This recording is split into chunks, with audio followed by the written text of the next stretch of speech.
नमस्कार, मैं हूं पंकज मटपाल। स्वागत है आपका इस नए वीडियो में।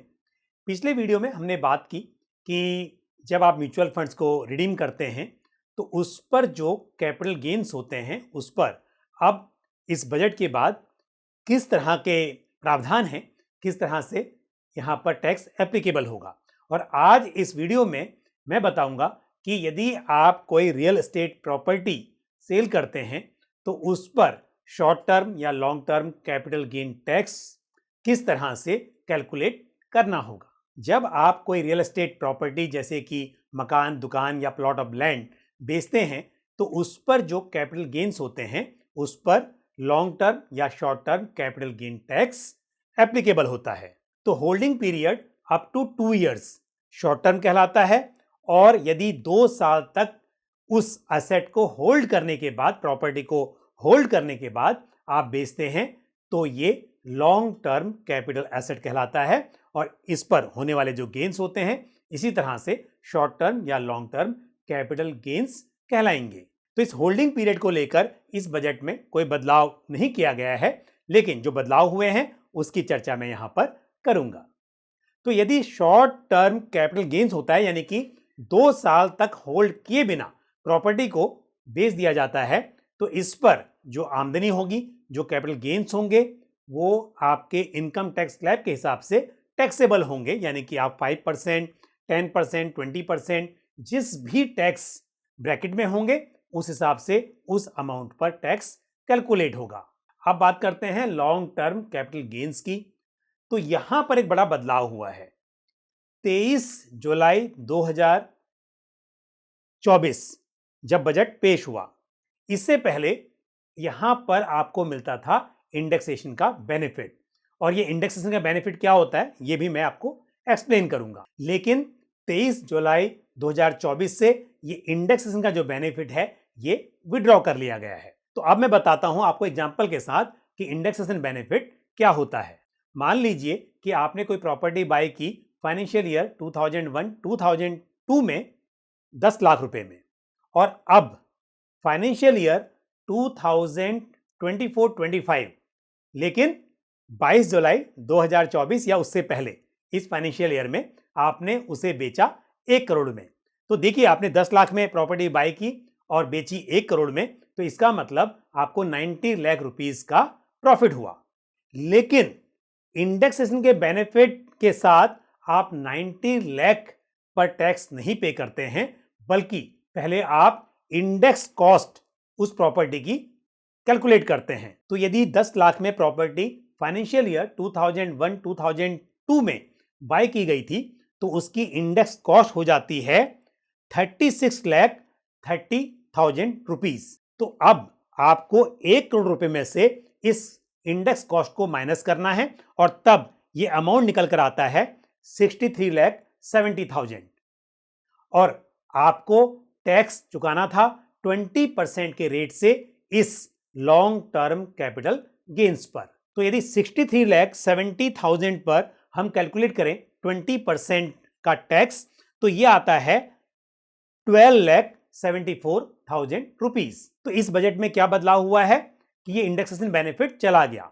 अब आपको क्या करना है, यदि आपने 10 लाख की प्रॉपर्टी 1 करोड़ में बेची है या आप बेचेंगे, तो जो 90 लाख का आपको प्रॉफिट होगा, जो कैपिटल गेन्स होंगे, उस पर आपको 12.50% के रेट से टैक्स पे करना है। यानी कि इंडेक्सेशन बेनिफिट नहीं है, लेकिन जो रेट है वो 20% से घटकर आ गया है 12.50% पर। तो 90 लाख रुपीस पर यदि 12.50% के रेट से हम टैक्स कैलकुलेट करते हैं तो यह आता है 11,25,000 रुपीज। तो आप देखेंगे कि इंडेक्सेशन का बेनिफिट नहीं है, लेकिन क्योंकि रेट कम हो गया है तो यहां पर आपको फायदा होता हुआ दिखाई दे रहा है। तो इस एग्जाम्पल में इंडेक्सेशन के बेनिफिट के साथ टैक्स बन रहा था 12,74,000 रुपीज, जबकि without indexation with lower rate of tax ये बन रहा है 11,25,000 रुपीज। तो ऐसा नहीं है कि हर केस में यहां पर आपको फायदा होगा, ये डिपेंड करेगा केस टू केस बेसिस पर, किस टाइम पर प्रॉपर्टी बाय की गई है और कब वो प्रॉपर्टी बेची जा रही है।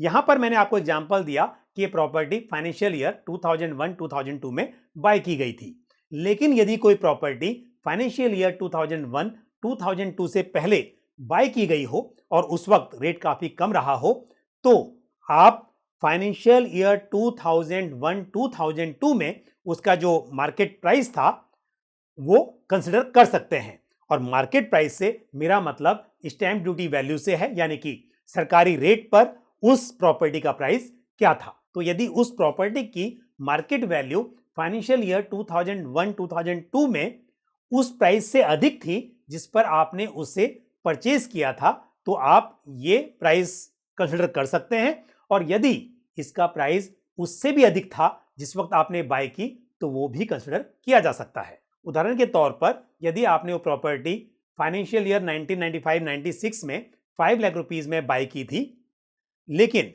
फाइनेंशियल ईयर 2001-2002 में उसका प्राइस 10 लाख रुपीस है, यानी कि मार्केट वैल्यू 10 लाख रुपीस है, तो आप base price 10 lakh rupees consider कर सकते हैं। लेकिन यदि आपने वो प्रॉपर्टी 12 लाख में बाय की थी और उसका मार्केट रेट फाइनेंशियल ईयर 2001-2002 में 10 लाख रुपीस है, तो आप उस केस में 12 लाख रुपए उसकी कॉस्ट पकड़कर कैलकुलेट कर सकते हैं। अक्सर जब प्रॉपर्टी पर कैपिटल गेन्स कैलकुलेट किए जाते हैं, तो उस प्रॉपर्टी को बाय करते समय जो उस पर स्टैंप ड्यूटी पे की गई थी या रजिस्ट्रेशन चार्जेस जो होते हैं, उसे भी कॉस्ट में ऐड कर लिया जाता है।